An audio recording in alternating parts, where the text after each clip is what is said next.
Assalamualaikum warahmatullahi wabarakatuh. Hello everyone, my name is Azzuhra Syifa and I'm from RB classes. In this video, I would like to talk about the strategies that we as teachers could use to improve students' speaking skills in this classroom. So everyone, there is truth to the old adage that what is tested is taught. Particularly in the past several years of assessment mania, the questions of we need to be asking ourselves, though, is what test are we preparing our students for? Clearly, standardized assessments have their place, but some of the biggest tests our students will experience will not come in the form of paper and pencil. Rather, students are going to face an increasingly connected and communicative 21st century. And those without strong speaking and listening skills are going to be relegated to lower paying jobs with fewer opportunities. We can already see this happening, and as the speed and ease of communicating globally continues to accelerate, the true capital will be in the ability to synthesize and collaborate. What can we do to prepare our students for this eventually? Here are the strategies to incorporate 21st century communications instructions of speaking skills into our daily teaching in junior high school students. The first one is create book clubs or literary circles. Pair students based on their interest in a topic, not by their reading levels, and get them talking to each other and the class about the books they enjoy. Provide supports like audio versions of a text if needed to make the groupings more equitable. You might ask students to offer a book review upon completing a book, but to do so verbally instead of in written form to boost speaking skills.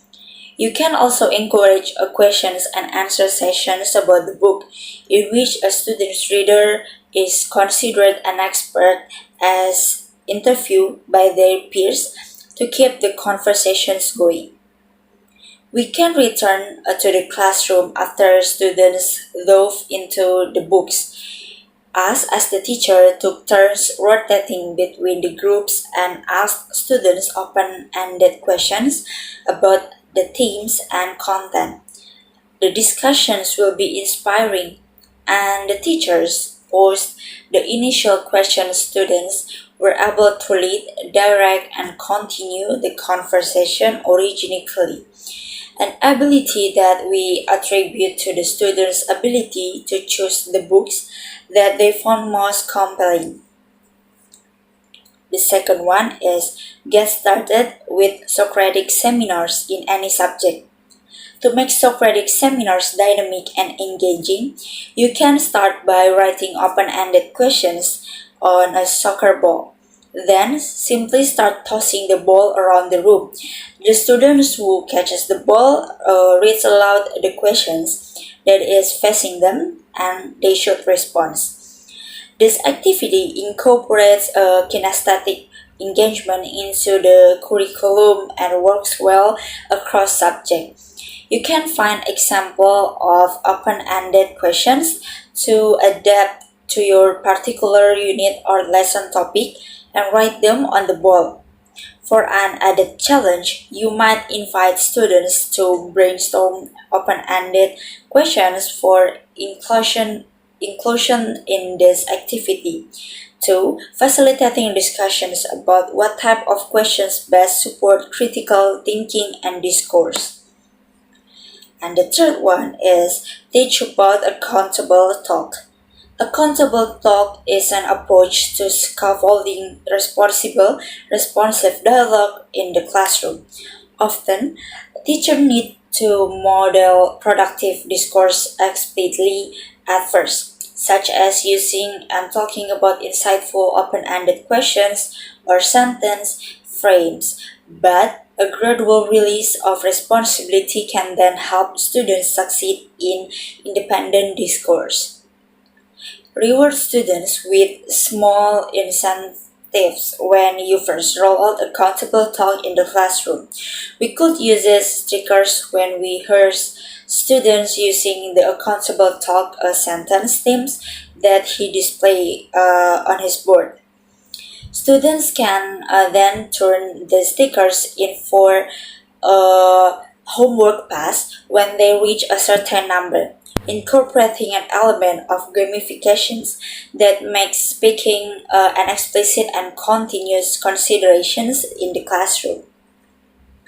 And the last one is make it equitable. Even when promoting speaking skills with students, it's important to ensure that the loudest voices don't crowd out the others.